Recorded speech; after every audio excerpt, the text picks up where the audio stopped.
Welcome to Chaotic Harmony. My name is John. This is Crystal. We talk about the joys and the challenges of teaching music in the elementary school classroom. We share struggles, we brainstorm solutions. And we would love to have you join us. Hi, everybody, and welcome to episode 80. Hey, 80, woo! I know. Awesome.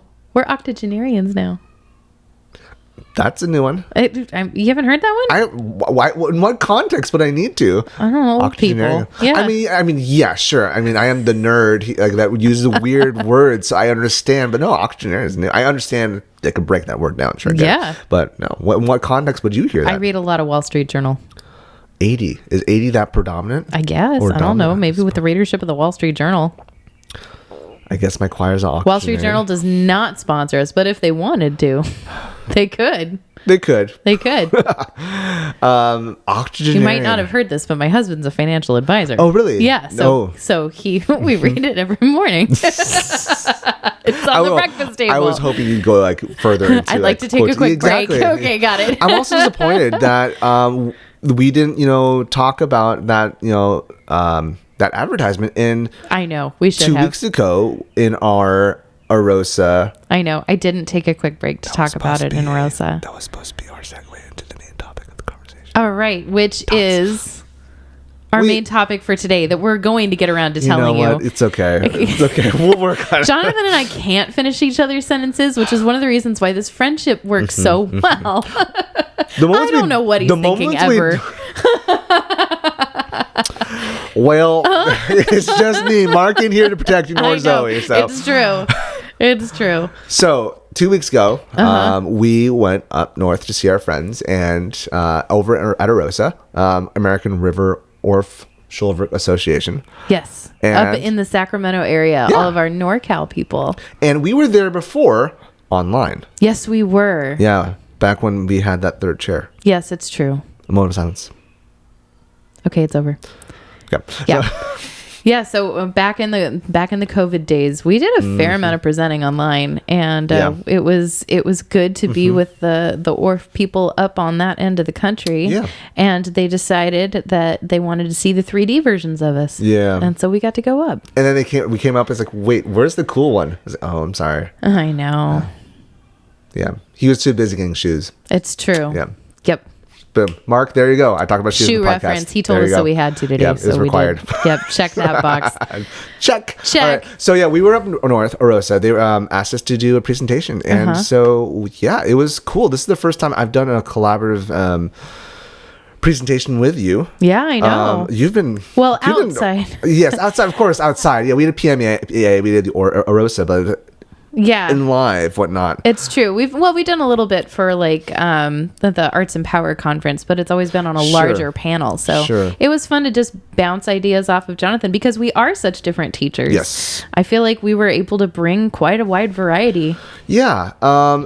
And even though you can't read my mind, it looked like it was a seamless transitions from idea to idea. It's cool. It's true. It worked out really nicely. Yeah. But we respect each other as teachers. And so I think it's so important when you go to workshops and you learn from people that you understand that everybody is going to take the same material and they're going to develop it differently. Yes. We're all different teachers. We have different schools. We have different cultures. And so you're going to take my ideas, but you're not going to teach like me.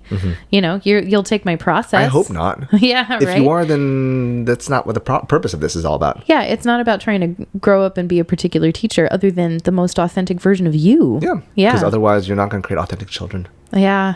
They're going to, Yeah. Teaching is so highly personal, and good teaching is there is a process to it. And I think that that's the beauty of Orff Schulwerk. It's not the songs, it's not the instruments. Orff Schulwerk is the process. Yes. And so accepting the wildflowers as they are and growing them from where they're at. Yeah. So if you take the process, you can apply it to any situation. You can apply it to any teacher. You can grow into a process teacher. And I will preach that forever, and I will argue with people who think differently. And I have. And you, we have for sure. You especially, yeah. But like, So, So I'm sorry. No, go for it. I didn't mean to talk over you, but I just thought that. But shut up. But I know. But I'm going to push you off the chair anyway. So I just thought that it was important, since I mentioned the Orff process. I might as well break it down for people who might not know what it is. So if you're listening to us for the first time, or you don't know a lot about Orff Schulwerk, a lot of times people think that Orff is the instruments. It's the xylophones. It's the glockenspiels. I've interacted with a lot of people who think that. And well, that's how it's presented in a lot of elementary methods class. You get one semester of elementary methods when you're an undergrad. Yes. A music education undergrad. I did. And also, it's broken down into so many different learning theories. And right. You're also assuming that this person is willing to spend equal time. I had a professor that was very Kodály based, and so we spent a lot more on the Kodály elements. Right. And you think that Kodály is Kerwin hand signs. Yeah. Right. That's what and singing. You think that Orff is the instruments, and you think that Dalcroze is moving and playing piano. Yep. Yeah, that's usually how it's presented. That's it. That's it. These are the three main ways of thinking, and let's play a bunch of games. Random fact. Okay. Random fact. As I had elementary music methods, as I said earlier, and there was a question I had no clue the answer to. So I had no clue. So I drew a turtle. So is this turtle cute enough to get a point? You're such a dork. And I got a point. So. Oh my god. Well. Okay, so in percussion methods, I was so sleep deprived before the final exam, and the cabasa, I could not remember for the life of me what that instrument was called. So I called it a Casanova. I must have put it like 4 times on the exam. Oh man, that was like 17 years ago, and I'll never forget it. I was so embarrassed when I got back. I was like, I need to sleep so badly. Rest in peace. Gosh, Casanova. Love her. Okay. I know. We learn. What can I say? I don't know if I think I shared this before, but we'll get back to the topic. But I think I shared Eventually. This before. Eventually. Elementary music methods was actually the course that made me drop my music major. My music ed major. Yeah. Because I thought, like, I'm not going to do this. You're not the only one that I've heard say that. I met somebody else at NAM who said the same thing. I wonder if that's... I had a SDSU student who was talking about how they were considering dropping their music ed major because they weren't really relating to what they saw. I mean, this part I know I shared. Like, I remember my first couple workshops, and I go in, and there's this person twirling around, and just like it didn't feel relevant to the kids I was doing. Right. It's like, I can't bring this to my public school kids. Like, there's no way. That's great that this works in your alcove of teaching. But I love that for you. But yeah, so so Orff is bigger than what we've been taught. Orff is so much bigger than what we've been taught, and I told you we'd get back around eventually. I know you've been on the edge of your seat wanting to know what it is. So when we talk about Orff Schulwerk, this is what we mean. We mean the process. And so just a very stripped down basic version of the process is it is imitation, improvisation, exploration, and then composition. And so those 4 elements, and they are always weaving in and out of each other. It's not necessarily in that order. And you might go back to imitation a lot. You might explore further into exploration and improvisation. Because children are people. That's right. Aren't like robots. They're not. Plug and chug. It's like, no. You fluidly go back. The Orff Schulwerk process is meant to imitate the way kids play. Because we know that kids learn through play. And the quote by Carl Orff that is in every single Orff echo, but is attributed to Abraham Lincoln. Really? Whenever my principal quotes it. And the internet seems to be in great debate about it. Okay. Is tell me I tell me I remember, right? But what is it? Tell me I remember and teach a man to fish. And then the pendulum is on the other foot. There we go. It's not rocket surgery. Abraham Lincoln.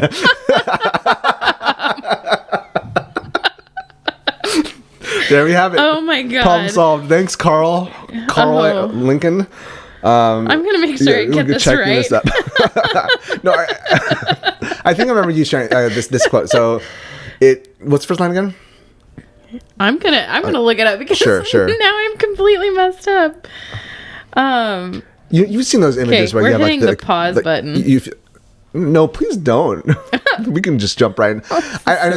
This reminds me of those like quotes that you see on like online where it has like use the force, Harry. Quote. Jean-Luc Picard has a picture of like Gandalf. It's like, we're making this amalgamation. This is a Frankenstein situation. Okay. But the real quote is, tell me I forget. Teach me I may remember. Okay. Involve me I understand. I mean, that's very Carl. Yes. And I don't think that's very Abraham. I mean, I guess it could. So I did a whole dive on the internet, and it says Benjamin Franklin, it says Abraham Lincoln, it says Karl Orff, it says Moses. It's like, I don't know who started it, but AOSA is very convinced that it was Carl. So fascinating. So anyway, that's the idea, though, is if you just tell somebody something, they're going to walk away and not remember it later. Definitely. But if you do the thing, you understand. And that's why when you show up to an Orff Schulwerk workshop from any one of the chapters, we learn by doing. You don't sit in that chair and take notes. You get up and you do the activities and you experience it as a student would experience it, because then it's in your body and it's in your brain and you remember it. I mean, we always talk about this, our first Orff experience. Or, sorry, our first levels experience. Like, yes. We all had our pencils, papers, ready to take notes. We didn't know what Orff was. We didn't know who Dave was. Yeah, that's for sure. We learned. Dave Thaxton comes in, just starts singing. Sits down, crisscross, like, come hither, my children. Yes. And then we learned. We put down our pencils and our papers, and we sat crisscross on the floor with him, and then we started to play. Yeah. Yeah. Actually, so what you're mentioning actually goes into what I was trying to do in the first element of my workshop. I botched it so bad. You tried so hard to bring it back. I did. I tried to save you. Do we want to like pin that and let's go chronologically? So what we did? Sure. So we're just going to break down what our workshop looked like and the takeaways and the things that we've learned and how things work in our classroom and the wonderful things that we learned from the good people of AROSA. We had a really lovely trip. Yeah, except for Jamie. No. You and Jamie are not allowed. That was too much. We had a lot of fun torturing Jonathan. I really lean into my big sister role. Yeah. Anyways, if you haven't met me and Jonathan in person, it's very much a sibling relationship. Oh, very much so, yeah. And I find it just great pleasure in putting songs in his head. Yeah. Around is a circle. You know who also does? Jamie. Hi, Jamie. Hi, Jamie. She gave some new ones into the repertoire, and it was just delicious. Unsubscribe. No, actually, don't unsubscribe from us. Not from us. He's unsubscribing from me and Jamie. That all said, yeah. So it was cool. It was nice. So what I tried to bring into my, we started out with the finger activity. Yeah, so I do an activity called Magic Beat Finger, and my students really enjoy it. So you take your finger and you just keep a steady beat to the pulse of a song. I have a whole bunch of fun, upbeat, poppy songs that we do it too. And then you can transfer it to any part of your body that you want, but you have to touch to transfer. So we can take it from our finger and touch our shoulder, and then your shoulder keeps a beat. And then your shoulder might touch your ear, and then your ear keeps a beat, and then you might need to put your hand on your ear and put it back in your hand, and then put it on your knee or something, and it travels up and down your body. The students love it. It's a joyous time. It is. It's really a good icebreaker too, and it's a great opener to a workshop for sure. It's so wonderfully simple. Magic Beat Finger has saved me so many times. Like, you know how in school we get thrown all kinds of things, like your schedule gets thrown off. We need to do this at the last second. And it's like, okay, I planned for 6th grade. Kindergartners are walking in now. It's testing season right now, so yes, right, definitely. You never know. Or since it is testing season, like today we were told we were being too loud and we got banished to the field. I know. And so it's like, okay, what can we do outside? Magic Beat Finger. I can do Magic Beat Finger outside. Gotcha. And then we made music with the daisies in the garden. Nice. Iconic notation. I can pivot. It's fine. Yeah, Yep. Orff. Yeah, play. So then it got to me, and then we did not play. Yeah. I mean, I do like what I had to share. It just didn't come out well at all. That's okay. I tried so hard to just integrate it within our overall arching thing. It just didn't work. But I did talk about this element before on an earlier podcast. And it kind of goes in well with what Orff is all about. Like, so I mentioned this... quite a while ago. So to our new listeners, it's worth recapping. There's this guy named Gabriel Weiner, and he's an opera singer. And during... he has learned a lot of languages, but one time he entered a French school and he had to learn French quick because he cheated on a test. There's these different levels. He had beginning level, intermediate, like learner, beginner, and then intermediate. And so he cheated so that he wouldn't have to be in the pure placement beginner. test. Exactly. So that he didn't have to be in beginner level because he knew enough romantic languages. He think if I can get along through it. He cheated. So he learned. He had to do like intensive research in how does the brain work. And it's a really fascinating book. Definitely check it out. But one of the things he brings up is how memory works. It's not just you plug it in and it stays with you. It's not tabula rasa like some people are taught. There are 4 layers. So actually, I'll go into narrative element. That's more fun. There was a study done in the 1970s on psychologists trying to understand how the brain works. And so they asked students, college students, to memorize 4 words: bear, apple, instrument, and pizza. First one being, again, they asked a question correlating with it. How many letters in the word bear? 4. That's the answer. And then the second one was, does apple rhyme with snapple? Yes. And then, is an instrument a kind of tool? Yes, it is. And do you like pizza? And so that kind of mimicked. And so, and then 2 weeks later, they came in, and unsurprisingly, in that order, students memorized pizza way more than bear, instrument more than bear, and apple more than bear, because how our brain works. It goes from understanding ideas from function. How many letters in the word bear? 4. But that's not going to stick with you. No. Not at all. And does the apple rhyme with snapple? Yes, it does. Apple, snapple. That's why we oftentimes teach mnemonics to try to keep in our brains, whatnot. But then breaking down the concepts. The concept is the 3rd layer. Is an instrument kind of tool? We understand the why. But the thing that really sticks is the personal memory. Do you like pizza? Of course, you're going to think about the gooiness of the pizza, or the constant use of lactate because of the cheese. So worth it. Yeah. I'm hungry now. Oh, sorry. My condolences. But yeah, it's dinner time. And so that also reflects how we teach music. We have to hit those deeper layers, and those layers are hit through story, through game, through personal memory, and other ways to make things fun. And also, don't make music class boring, please. And it's also, I don't know, maybe I'm getting on a soapbox right now, but it goes back to our earlier episode on problematic music. Like, if we are teaching students songs that have problematic past, going to the deeper layers of games interactions, that's gonna stick with them for a long time. And how they gonna feel about you with that. But also, just for the boring aspect, how many sharps are in D major? Why are they gonna remember that? Who cares? I mean, good job, Mr. Seligman. Hey. But the kids don't need to know that. They just need to have some. So the reason we use the Orff instruments, they're great tools. You can give the kids a tone set, and you can give them, like put it in C pentatonic, and then basically whatever they hit is going to sound good. You can immerse kids in different tonalities. You can set them up in any mode that you want, and play a song, and then they can get the experience of swimming through all these different tones and all these different, what am I looking for? All the different sounds, like lots of different. Let them play. Yeah. Let them explore. Let them play. Let them explore. It's a different playground. You're visiting a different playground. Learning the vocabulary through interaction. Yes. And they don't have, as you mentioned in the AROSA session, they don't need to know that it's of the Phrygian they don't modality. need to know that old Joe Clark is Mixolydian. They don't remember that. They won't care. Pull out your textbooks. Yeah. Third graders.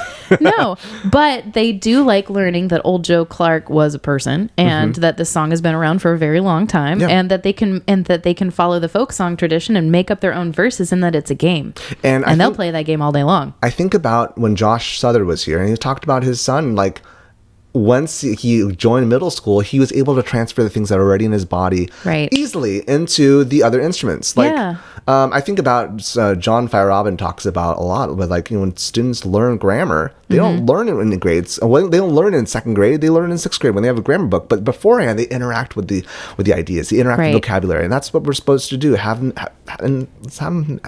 Let's have them. Let's make them have fun with it, Yeah, exactly. If a student is used to music class being fun from the time they're a really small child, then that's how they're going to approach music making in middle, high school, and beyond. Definitely, yes. They're going to come eager, and then your performances are more entertaining. They're more fun to watch.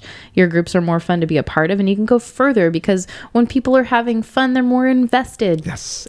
And if you're concerned about, I know there's a lot of concern about this, holding on to music education or holding on to music after college or after high school. school. Is was it fun to begin with? Yeah. Is it fun currently? Do they want to do it? Yeah. Yeah.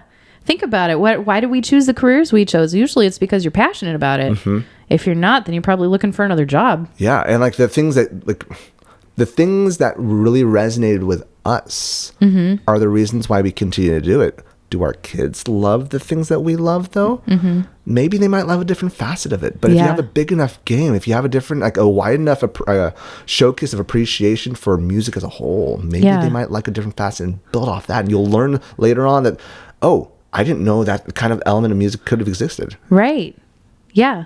That's why I jump all over the place. Sometimes we do folk songs. Sometimes we do modern pop. Yep. Sometimes we do a little rock. Or, we're using BandLab right now, a la Jesse Rogers, to build some tracks. And I've got a kid making a rap for his science project. Should we call him Jesse Rogers? Yeah. Let's call him in. Cool. No, maybe he'll call me. And I'll put him on the spot. Anyway, but that's the idea, is be a flexible teacher and understand how a child's brain works and connect with it. Mm-hmm. If you're not connecting with your kid, then they're not going to remember what the point is. Yeah. And I know I'm a very critical person of myself, but I feel like if that idea was conveyed, if it worked, I think that would have been a great precursor to everything else we did. Because I think you're being a little too hard on yourself. I think it did come across. If it did, then great. But it did because everyone else picked up on it. But he did, present that research at the beginning, and it's because it's an academic justification for the Orff Schulwerk process, because it is play and it is fun, and for that reason, I think a lot of people don't take it seriously, and it's really important to Jonathan, especially, to make it very clear that there is great academic value in the Orff process. It's not just about, you hear me say this all the time, it's not just about the four walls. Right. When our admin comes in, we have to tell them what we're doing. Yeah. And otherwise they're like, oh, this is nice. This is fun. I remember Kirsten's... And it's very dismissive. Yeah, I remember the episode with Kirsten. She was saying like when the teacher comes, like, hope you have fun. It's like, what we're doing is, sure, it is fun, but it's not just fun. We're learning art. Right. And we're engaging with art, and we're creating with art. And so well, and I liked what Kirsten said when you guys were talking about that, because she talked about how somebody was offended because a colleague said, I hope you have fun. Mm-hmm. And so she talked about how you need to use your words as a teacher. It's about respecting each other and educating each other. And, music class is fun. And if the kids are having fun, you're doing a good job. But if you feel like maybe there's an element of dismissal in that hope you have fun from your colleague, you need to stand up. You need to be a grown up and go talk to them. Yeah. Yeah. And that's really hard. Building those relationships is hard. And I think that as teachers, we're in a profession that can undervalue us very quickly. Yeah. And it is not uncommon at all to feel overworked and underpaid. And I like how Mark likes to say, if you get into the whose job is harder debate, that's just no win. And no win. Nobody wins that game. And I think that that's a trap that a lot of people fall into when it's like the specials teachers versus the general education teachers. It's like we can't talk to each other because everybody gets into an argument about whose job is harder. Well, let's peel back even further. Like, teachers, do they work really that hard? Really, this is a systemic issue of just capitalism as a whole. Like, who's working harder? Right. And no, it's not about that. Meritocracy. Everybody has to be busy, otherwise they're not valued. And that whole thing is a farce. And when you position yourself as a person of excellence, I think that opens the door to bring more people to you. You're not going to win over everybody, but be nice and value others. And sometimes as the teacher who's trying to worm your way into a school community, you got to make the first move.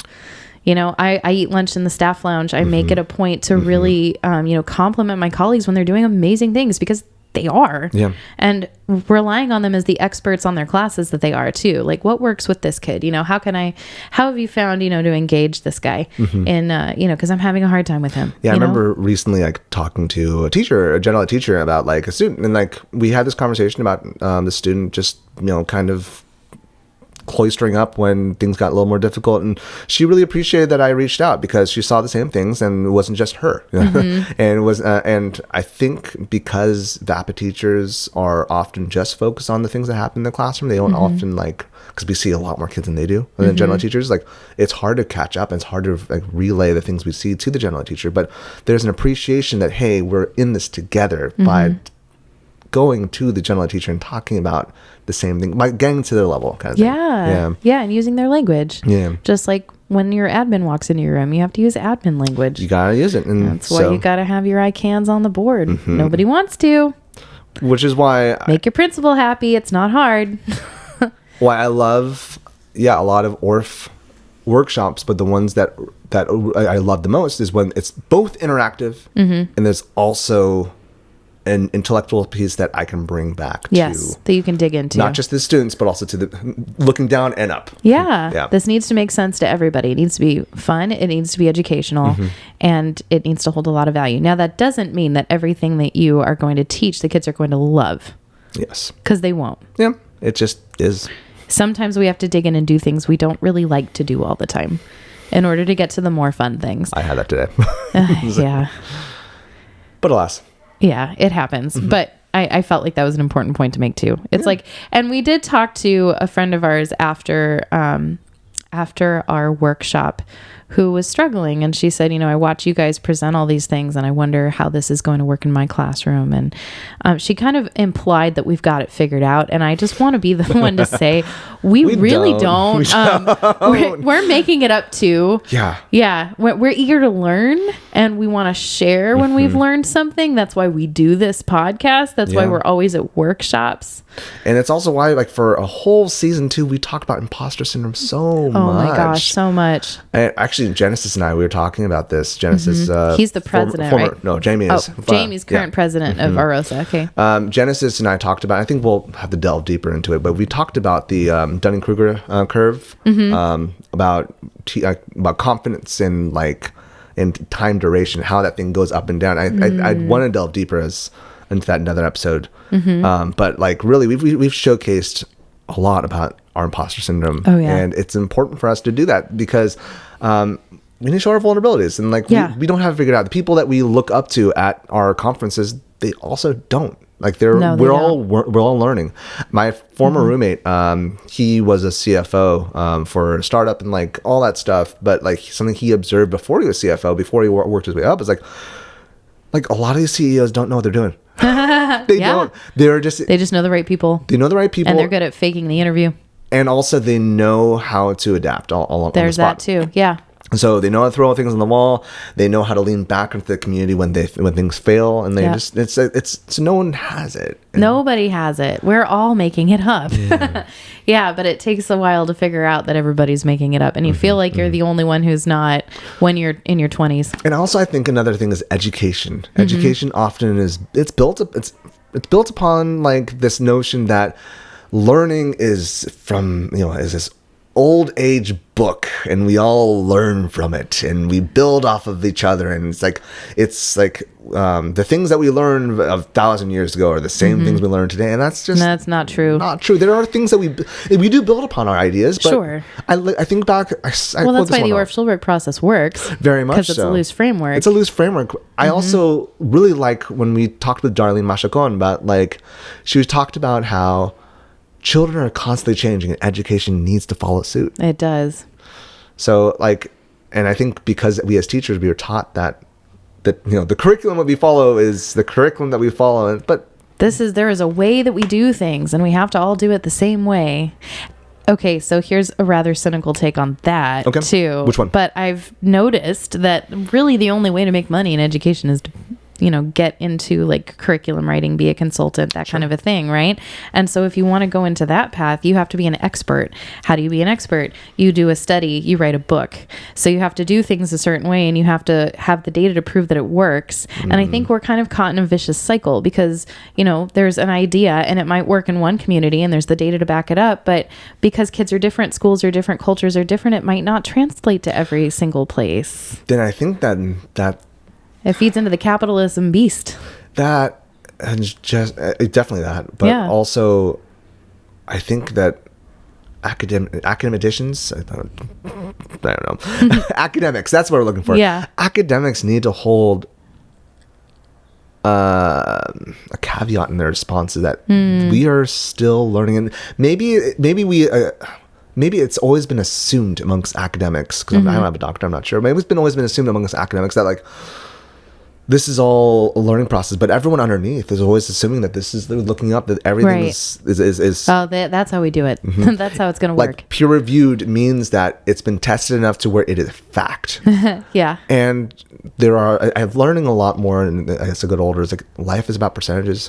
Yeah. A lot of it. Well, and you talk to any teacher that's been in the classroom for 30 years or more, and they'll roll their eyes and be like, all right, there's a new thing we're doing now.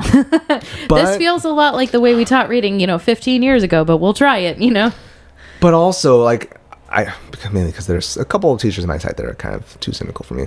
Yeah. It's like, yes, but also we are learning more. We're learning more about kids. And yes, even though this might be reflective of what was done before, maybe the implementation was the problem, not the actual idea. There you go. Maybe also people trash on number sense and Common Core math. Yeah. It is.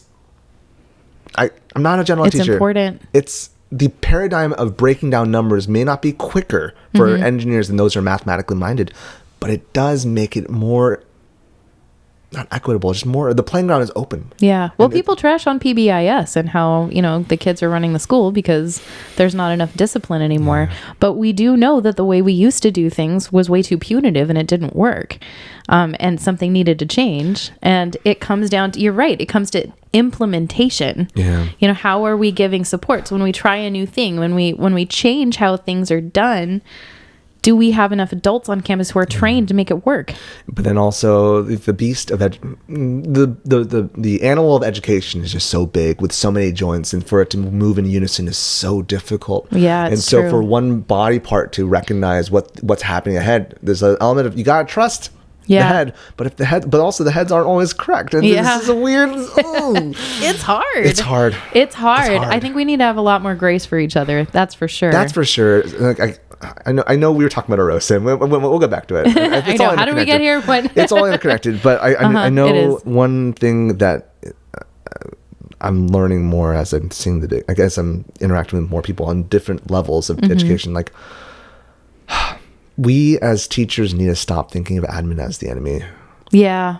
And it's not us versus them. There is bad admin, and as a union rep, yeah, and maybe this makes me as a quote unquote bad union rep, but we need to see admin not as the enemy, but as humans. And if they're doing wrong things, then we need to call them out on it for sure. Yeah.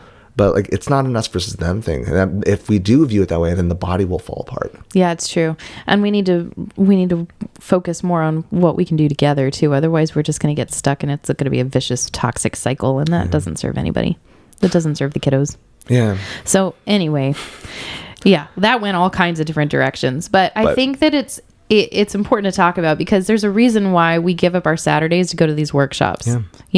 An Orff workshop is 4 to 6 hours, depending on where you go. Certainly. On a Saturday. And that's a long time. And those are precious hours that you're not getting paid for, and that you are in fact paying for to attend the workshop. Yeah. And it's worth it. Why? Because you get the community, because you become a better teacher, because you get activities that basically do your planning for you for quite a bit of time. So we started with Magic Beat Finger. We gave a little bit of research, and then Jonathan decided to focus on ukuleles. Yes, a big section was on uks. He loaded his car with his uks. Yeah, I drove up because there's a sticker system. I'll probably post that on Patreon. Oh, yeah. Jonathan spent some time putting stickers on his ukuleles. Yeah. And it makes everybody's lives easier. It does. And first off, thank you. I want to say thank you to David Rao. He was the one who kind of encouraged me to go this direction, because in the end, yes, you could have students really force their minds to remember that the C chord is the first string, third fret, and use your third finger, and then do the hokey poke and turn yourself around. And but why not just play a boo? You see him once a week. Once a week at best. Yeah, right. At best.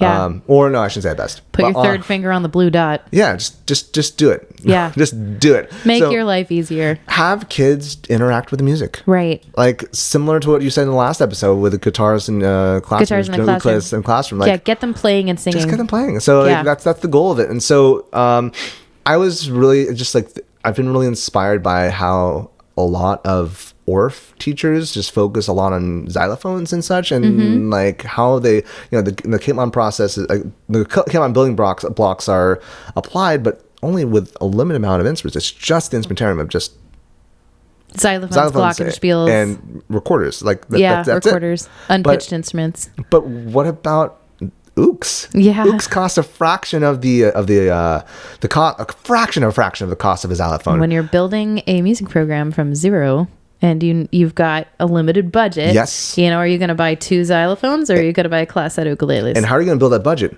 By showcasing your students. How are you going to showcase your students? By having them play. Yeah. So just pretty much. I happen to have an ukulele right here. Hey. So I really like using. This is my son's ukulele. That's why it's bright blue and it has a bunch of stickers on it. But so it's G, C, E, A are the strings, and I like to get them started with a bourdoon right up at the top. You got your G and your C right here. I would do this on a xylophone, but hey, we could build a whole Orff piece and have the entire class just playing the top 2 strings. Donkeys are in love with do do do do do do. Carrots aren't in love at all. Hee haw, hee haw, listen to that loving song. And boom. All of a sudden, you've got your whole class playing and singing the ukulele. In my lesson, I went further and had students create. So one of the things that I focused on with the Inland Empires group, ICC-AOSA, was just focused on creation. I brought elements of that into the AROSA session as well, but like creation is one of the things that goes into that lower layer of like memory. And so we had our students, our big students, to create music with the ooks. And so that was my main focus. Before I started though, I definitely I think I'm taking different stances on it, but like I think my Orff session last season in KC, I don't know why I'm having my head go a certain direction. Because that's where KC is the information is. So you got to shake it out of that ear. Attending Lorelei Batistalang's session, ooks definitely made me think. Yeah, it's important that we call things by their rightful names, and I know there's been a huge discussion, contention, debate. I don't even know what you want to call it on ukulele or ukulele, and in the end, if you think about it, it is a Hawaiian instrument. I know, I recognize language is fluid. I get that. But if you think about the fact that the ukulele is, the Hawaiian culture is one that's been dominated and taken away. Like, language is a form of resistance, and or also language is a form of identity, even more so. And so, calling it by its rightful name, I think you're doing a good service to those who created the instrument. Sure. Yeah. So just want it. Also, it's not hard. It's not hard. It's not that hard. So what Jonathan did was he taught some basic chords based on his sticker system, and then he used the Capeman building blocks, and then split everybody up into groups, and they made a song. Something I love about these Orff workshops is seeing, kind of like what we see in our classrooms, but seeing how these big kids create stuff that I would not expect them to do. Yeah. Like I just said, okay, create a chord progression. We're going to create a song. We're going to do it in a rondo format, or what's it called? Oh, Abaca. Abaca. That's actually from Quaver. Oh, is where that came from. Yeah, their forum episode, Quaver says it like that. Okay. And I left it as a sub plan one day. And then after that, forever, rondo form is Abaca. You know what? It worked. It got stuck in their head. There we have it. Sound. Boom. Second layer. But yeah, then so we all created a song collectively, and I was inspired by Jesse Rogers on that, creating songs collectively. And then that was the A section, and then every single small group created their own different section. But then other groups started writing words, and it was okay, because we had some extra time. Yeah, we had extra time, and also just creative people do creative things. That's right. You let the wildflowers grow. You do. You let it happen. You let the people play. That's the thing. I feel like we spent our entire level 1 learning how to play again, because our levels teachers would dump things in front of us and be like, okay, play. And we'd be like, but what's the objective? And they'd be like, to play. What California standard is this? Yeah, right. Nope. You play. You play with it. And then it turns into a lesson. But first, you play. Just play. Yeah. That was my, and then. Yeah. And then, I did a lot of different things. I last year was kind of reaching for any way that I could get the kids, my older kids especially, to work together and to remember how to be a team, and how to live in their bodies in the present moment, because we spent so much time online, and my kids just spend a lot of time on video games. I feel like they don't inhabit their physical bodies very well. And so I also have a lot of kids with trauma. A very high number of my students have a very high ACE scores, which is adverse childhood experience scores. And that's like, if you've, whatever like number of traumatic events have happened to you, that's your ACE score.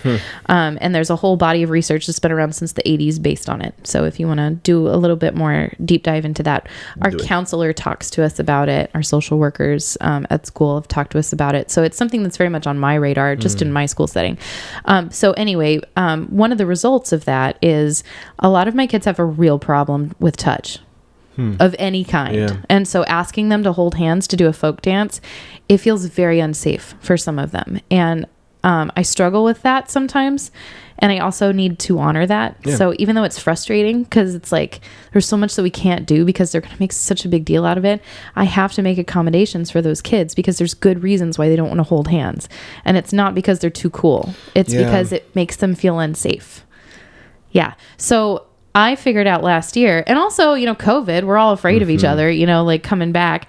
I figured out last year, let's hold the rhythm sticks and then we can make a little X on each side with our partner. Boom. Now we can do a thing. Again, I'm thinking back to this coworker of mine that's just very cynical. But he's like, he's just mask shaming some of these kids in the teacher's lounge. Like, I just talking to them. And it's like, do you know what they've gone through? Like, until you don't know if they've lost someone, There are layers upon layers of why someone does something. So are they hurting anyone? No, then you can shut them. Yeah, let them wear a mask. Like, it's fine. It doesn't bother me any. And some of my kids I think are probably wearing a mask just because of their preference, because it helps them feel safe. Yeah. And I know a lot let them do it. I know a lot of middle schoolers that still wear masks, mostly because like back when we were middle schoolers, there's a reason why I had long hair covering my face. Yeah. Like, they hide under their hoods. And it's like, you get it. Does it drive you nuts? Yes. But do they need to feel safe and cozy? Also, yes. Do you think peeling off the mask is going to, make them feel more comfortable? No, they're going to shut down further. And then is that really the battle that you want to fight? To make them take their hood off and get their hair out of their face and take their mask off? No, they want to hide. That's how they feel safe. No, the answer is you age a little bit and you lose all your hair. Worked for John. It's okay. Now it's a teeny weeny beanie. Unsubscribe. Jamie and you, I swear to Moses. You should Google that if you don't know the Teeny Weeny Beanie song. Fun. That's another fun one. Okay, so I did a basic contra dance that was all done with sticks. So it's simple. It includes a very, very, very basic moves, switching back and forth from a partner and a corner. And it's all done with sticks touching instead of with hands touching. And it's to a pop song. So we did that. And then also, I was trying to get them to have a little joy in the music making and to be brave enough to improvise again. And after COVID, especially with my 6th graders, getting them to share their own creative ideas or even explore at all felt impossible. It's like I could not get them to try. They wouldn't try as a group. They wouldn't try individually. I felt like it was constantly me beating my head against a brick wall. It's like, oh my goodness, if I didn't tell them exactly what to do, I couldn't get a result out of them. And it was incredibly frustrating. And we're stuck on the imitation part of the Orff process. That's the first step. I was like, I got to get these guys to move on. So we my school is really a special place, and I'm very blessed to work there. I really love my school, and we get to do a lot of arts integration. So I worked with the 6th grade teachers on an arts integration project. They were working on Langston Hughes's poetry from the Harlem Renaissance, and so I decided to do Langston Hughes's poem, Hold Fast to Dreams. Hold fast to dreams, for if dreams die, life is a broken-winged bird that cannot fly. Hold fast to dreams, for when dreams go, life is a barren field frozen with snow. And I love that poem, and I just really thought, I felt like a lot of my kids were a little cynical. A lot of them were depressed when they came back to school. And it's like, man, I want them to have dreams and dream of the future, and also they need to understand why that's important. Yeah. And that's why creativity is important, and why music class is important, is exercising that creative part of the brain. You can't do a thing unless you can imagine it first. So how are you going to, improve your life, have a job that you love, have a life that you love, unless you can dream it first and see it behind your eyes, and then you can make it happen. Yeah. So we talked about that, and there's SEL right there. So we talked about the poem, and then I said, okay, so this whole poem is very much in the negative, like when dreams die, it's very sad. But what if we flipped it? What if we said, what if we put it in a positive light? Hold fast to dreams, for if you do, and then I had them finish it.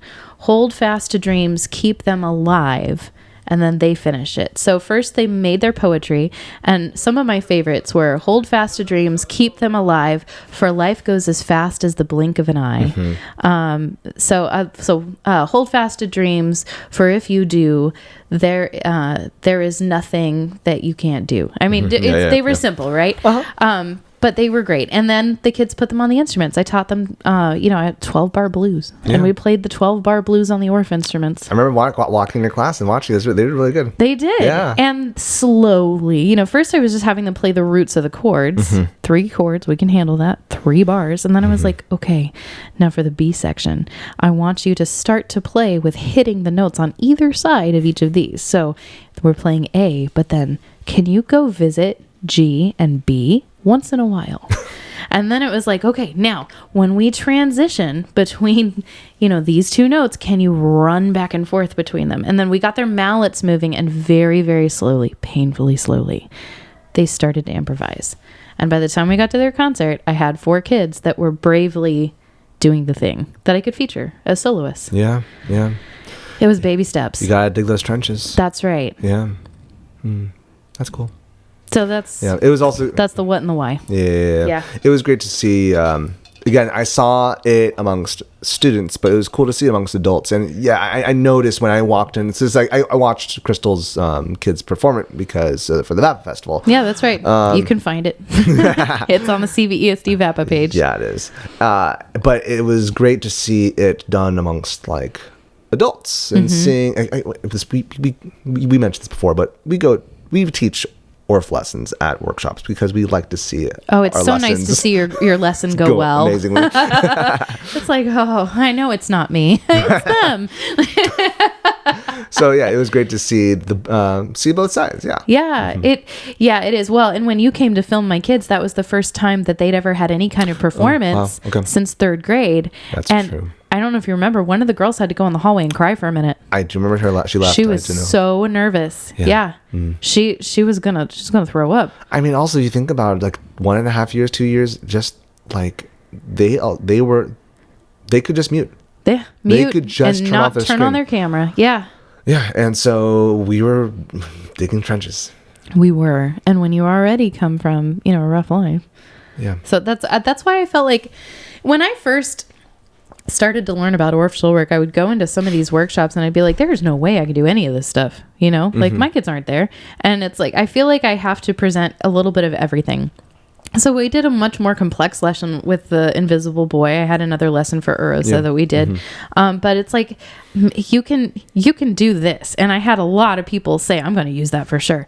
You can do step 1. So like you want to dip your toe in the water of the Orff process. You're not sure how to get your kids to do it. I try to be that first step for people, and then you can kind of bravely try a little bit more, but you have to grow right along with your kids. Definitely. Yeah. And I think, not to pat ourselves on our back, but like one of the things that I like about what we presented this time, and also the other stuff, but like we don't just present lessons and like something you take away for the next day. Like I saw that when I first started becoming a teacher, and like I saw presenters like, okay, that's cool, but it's just like, but why? Like, why? And especially again, we teach students that are just so drastically different than a lot of the presenters that we've seen. And so one of the lessons that I did was, I talked about this before, was Your Name is a Song. And like, it's really important. Like the things that we teach in these workshops aren't just like fun lessons, but they have also like have relevance almost, or like not relevance, like also has like, it reaches down and at the social emotional level. Yeah, it does. It's true. Well, because both of us take that really seriously. Yes, we do. In our teaching. Yeah. And so I mentioned on an earlier podcast, but like, Your Name is a Song, very important, a really good book, but it's about, the importance of names, importance of calling people by the rightful name, the importance of also treating hardship and singing with it, essentially. So, it was fun to see AROSA interact with that one. Yeah. For sure.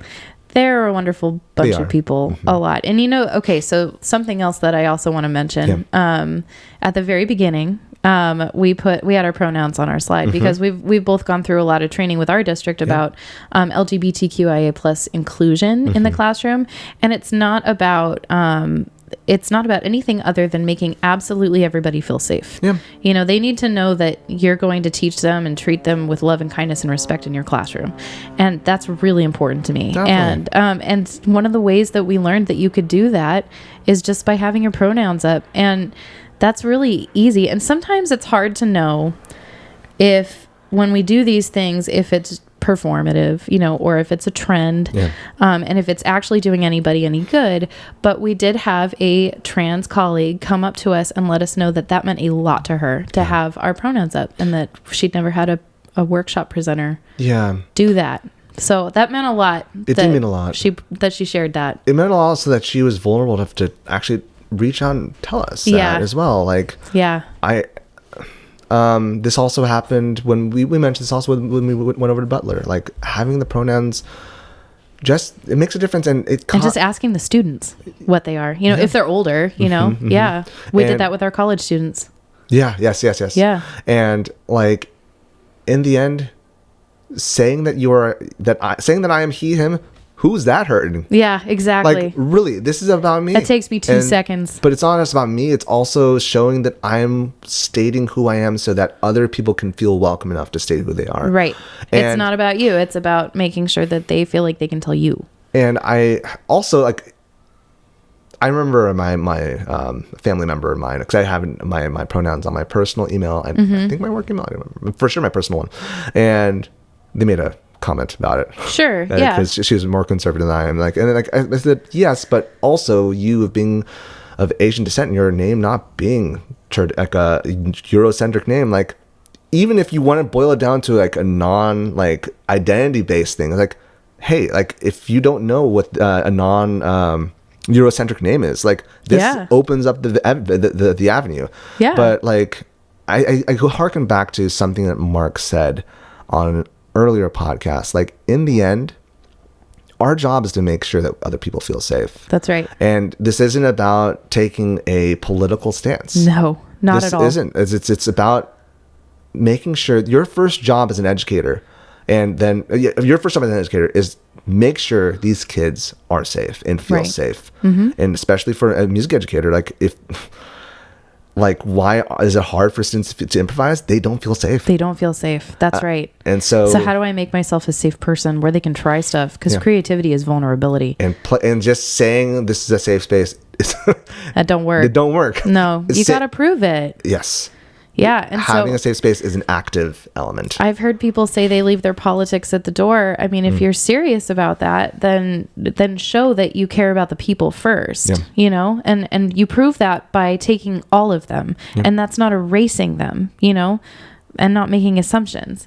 So that's where I'm coming from. It's rooted in love and in care. And I felt like I needed to tell my fellow educators that one, like, it's not hard. Put it in your email signature. Put it on the front of your slideshows when you present. Just put it on your name tag when you're at your local Orff chapter workshop. It's a handful of characters. That's all it is. It's not hard. And it just might make someone feel like you're a safe person to talk to. So yeah, it was an amazing time. I really, really appreciated being together with people. I felt like it was the first really, truly normal feeling workshop I've been to since COVID. And that's what I really appreciated most. And was it Tim's Music? Was that the name of it? Yeah. Yeah. They have a really neat relationship with a music store in Sacramento, Tim's Music. And they have a room where they do recitals and things, and they let the Orff chapter use that for their workshops at no cost to them. And they even have some Orff instruments for them to use, which is such an amazing thing. Great. And it's one of the it's part of their mission that they're going to support educators, local elementary, middle school educators. And I love that. And I wish that we had a relationship with a music, store like that in town. That would be lovely. Goals. Yes. And again, it just goes back to what I've said so many times. Go outside your four walls. There we Get out into your community. You're right. Yeah. So props to Tim's Music. Yep. If you guys are in the Sacramento area, you should go check him out. It's a neat store. Oh, it was really cool. It was really cool. So thank you so much, AROSA, for having us out there. And I look forward to our further collaborations, whatever it may be. And Jamie, I cannot wait to see what you get stuck in John's head next. Spiccato after the break. I want to take a quick break and thank my husband, Bryan, who's been working behind the scenes producing these episodes every week on all of the platforms and on time. But you need to know that he is first a financial planner for Mission Trails Financial. Mission Trails Financial is a partner that seeks to guide clients in the journey to financial success. They believe that people need a financial advisor that aims to provide strategies for success. Mission Trails Financial helps people navigate investments, tax planning, and insurance. Imagine working with an advisor who isn't tied to specific brands. Mission Trails Financial has a fiduciary responsibility to act in the best interests of their clients by providing independent, objective advice. Their mission is to help clients accomplish their financial goals. As Joe Vitale once said, a goal should scare you a little and excite you a lot. Do yourself a favor and set up a time to chat with Mission Trails Financial. Visit www.missiontrailsfinancial.com or call 619-419-0238 to schedule a call. You'll be glad you did. We believe that leaning on professionals is how we get ahead. Check out the program notes for more information. And we're back. But before we go back, we're going to go forward. And what forward means is going back. And whatever that means, you turn left. So when you do that, thank you so much. It's logic. It's brains. No. It's my brain ain't working, but it's all good. Oh my God. Thank you so much, everyone who's been a part of this journey. It's been wonderful to make sure this community grows and keep these metaphorical and literal lights alive. Please make sure you leave us a review and send us a kind comment on the YouTubes. We're on YouTube if you don't know. So if you don't know that, go to youtube.com/ch-classroom and make sure you just leave us a subscribe. It hurts no one. It makes us feel happy. Also, leave us a review. 5 stars is the only answer. If you don't, I will sniff you out. And I might have allergies right now because it's April. So, I might sneeze also. There's so much pollen in the air right now. Too much. Also, if you want to help us out, thankfully this podcast is free, but if you want to help us out, patreon.com/chclassroom. We have some really cool stuff. We will be posting lessons, and also we have some merch for y'all if you want to go into those upper tiers. So thank you for being part of this journey. And we have a unique Spiccato this time. We do. So when we were having our snacks at AROSA, I said, save your water bottles and your chip bags. And they followed directions so well. And they said that it was okay if we recorded them. So we are going to play for you the AROSA chapter using their chip bags and their water bottles. And I thought that it might be kind of a good thing to do because, again, like I was saying with Magic Beat Finger, this is the time of year where we tend to get some curveballs thrown at us. So what if you have to have music class outside? You don't have your instruments with you, but the kids had snacks. Also, after you listen to this recording of us doing it, let us know. Do you think we should do Spiccato on the road? Oh, I totally think we should do Spiccato on the road. Let us know. Let us know. And here it is. Oh, okay. Sorry. Yeah. All right. Cool. Yeah. And we're live. We are live from AROSA. Yeah. So we right now, to our audio listeners, since no one has watched this on video, we are using chip bag. A chip bag. You have these in abundance at your school, I'm sure. And or a water bottle. And we're not playing the water bottle challenge. I'm just gonna say that now. I have an 11-year-old. That's like half my life right now. Oh no. Though, can I ask, can we do it if it's in a musical element that we all can do it together? Yeah, you have to prove to me that it's in time or something. I don't know. It has to meet a musical objective. So what would you use in the classroom using a plastic bag or specifically a chip bag? Come up with a fun challenge to give your kids that has some sort of musical objective using a chip bag and a water bottle. Let's say something happens, you're not able to be inside one day. You're out on the playground, but we just finished lunch, so we have the scratch. What can you do? Genesis, yeah. Talk amongst yourselves. One of my favorite challenges for my students is there's an activity called Find 3 Ways. Find 3 ways. So you give them the object, Uh-huh. and you tell them, find 3 ways to make a sound. Okay. That's a good one. So what are 3 ways you can make a sound with your chip bag?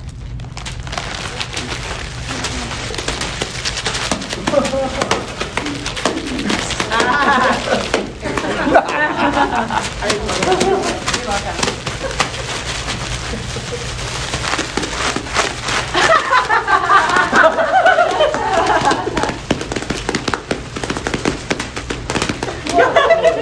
Wow. Get that in your mouth. I know.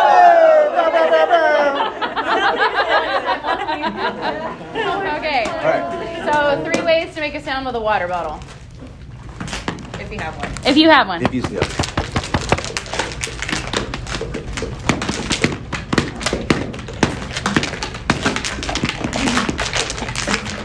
So we're talking about the plastic water bottles. Yeah. Not your business. Well, I mean, some people have their good ones though. So I say if they have a water bottle, why not? Yeah, why not? Sure. All right. Those make a great sound if you have a pencil. Can ding them. So do you want to start back to plastic bags? Okay. Well, Yeah. I say use these materials, and you have to come up with an 8-beat piece. Well, that's Rhythm piece. Well, does that be rhythm? Like, it doesn't have to be. So that's why because you can Or- do movements or anything. So Or what? Yeah, But so- that's one thing. That Okay. was my idea. It's okay. like So you what was come yours, Crystal? So you come up with an 8-beat rhythmic piece. So you have to have a bass line. Somebody has to be playing the steady beat, and then you add a rhythm. So I put them in groups of 4, go around the circle. Somebody starts with the beat, and then it's like a drum circle. So that's what I would do. Any thoughts? Anybody For- else got another idea? What else would you do with these? Plastic bag. Having Yes. done Find 3 Ways, you could have students present their way and do like a call and response rhythm. Mhm. I can do this rhythm with my bag. Can you do this rhythm with your bag? Cool. I like it. I want to build onto that actually. What if we had a call and response where we had one side of the class doing the plastic bags, the other side of the class doing something with the bottles? So it's like a question answer almost, And then switch. and then switch. And then switch. Oh, I like it. Anybody else? I have a question. Yes. So you're talking specifically music things? Yes. Yes. What if we did like telephone? Like you'd start here and then, pick one or the other. Just do like a rhythm and then let's see if we could get that rhythm by the time we get to the end. Oh, that'd be fun. Ooh, That's I like- a good I like- idea. I like. Musical telephone. Yeah. What about like how you come up with a story and you use sounds with these to tell that Yes, story? there you go. Sound story. I like Yeah. it. I was like thinking it. like pictures of animals and what kind of sounds you could put to that you have. That's a good one too. What if you did word chains? So you have like nutter, butter, water, Doritos. Like lay it out. Could do that. What else? I was thinking something movement oriented where some people have their bags and their chips and some people create sound movements that go with a specific Oh type yeah. of There you go. sound. Okay. Crinkle.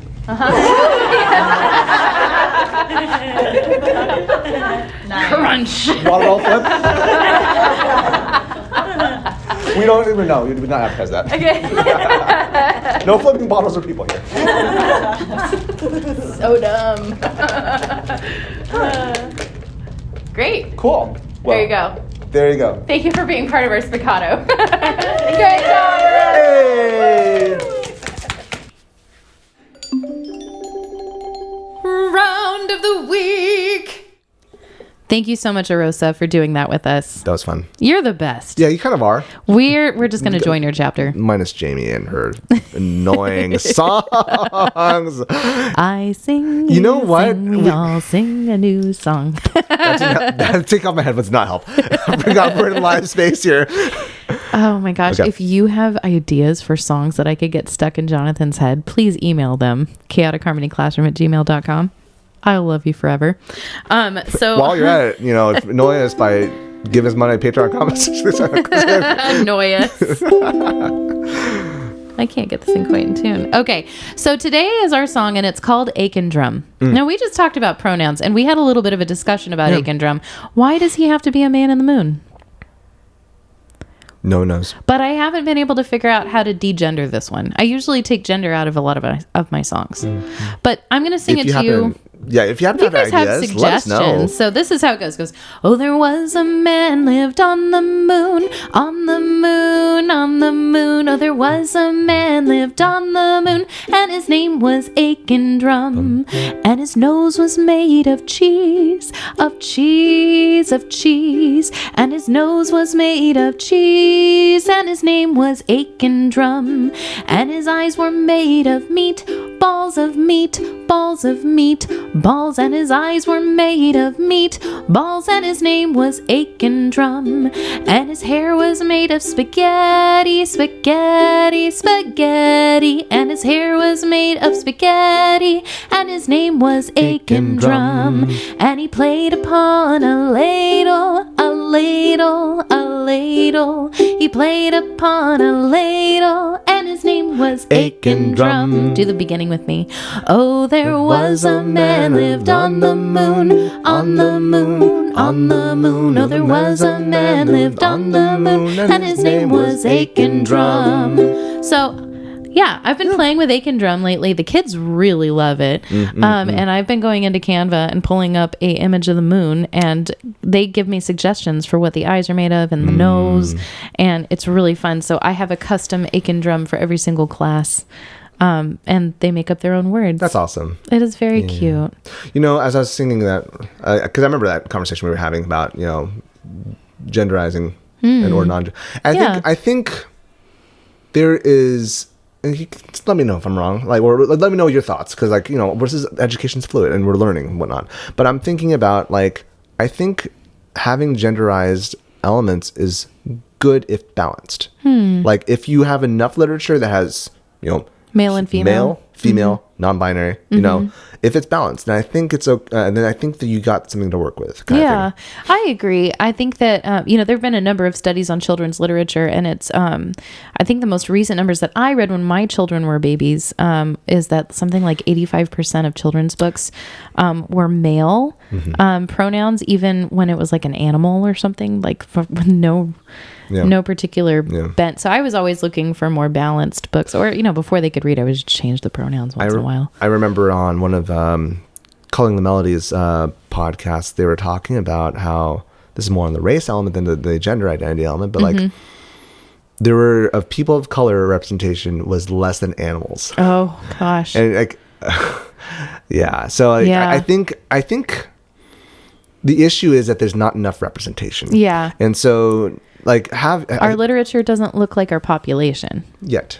And I have hope. Yeah, I do too. It's like our profession doesn't look like our population yet. Yes. Yeah. That's true. It takes that is another episode. So, yes. Yeah. But it takes the digging of the aqueducts to make it happen. So you're right. Don't think it's going to happen passively. That's true. Be part of that change. So since we did Aiken Drum, I have something to share with you too. My dear friend and our level 1 teacher, Dave Thaxton, from Sparks, Nevada, has agreed to let me play his 4th graders singing Aiken Drum, because they are celebrating that they just figured out how to sing in harmony. Oh. So here's a little 4th grade Aiken Drum in a little chaotic harmony for you.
That was lovely. They're pretty amazing. And thanks for listening, you guys. Yeah, thank you all. But if you want to interact with us, or Yes. you, Crystal. Sure. You can find me on Instagram, Mrs.Pridmore, or you can find me at crystalpridmore.com. Awesome. You can find me at Mr. Seligman, MrSeligman, on all the socials except for Hive. That's dead. And you can find us at CH Classroom, or the YouTube is CH-Classroom, and all the good stuff. All and the you can good email stuff. us at chaoticharmonyclassroom@gmail.com. But thank you all so much for listening. Hang in there. Yeah, we got this. We got this. Less than 30 days of school for us. 29, Woo. 28 tomorrow, I think. So, not that we're counting. Take care. Bye. Bye. The Chaotic Harmony podcast is a joint project between Crystal Pridmore and Jonathan Seligman. You can find us online at chaoticharmonyclassroom.com. You can email us at chaoticharmonyclassroom@gmail and let us know what you think. Give us feedback about what you would like to hear in future episodes. We're on all the socials. Find us on facebook.com/chaoticharmonyclassroom. You can find us on Twitter at CHClassroom, Instagram at Chaotic Harmony Classroom, and you can even find our episodes on YouTube. Chaotic Harmony is the name of our channel. Special thanks to Bryan Pridmore for his help with production and equipment. www.pridmoria.com.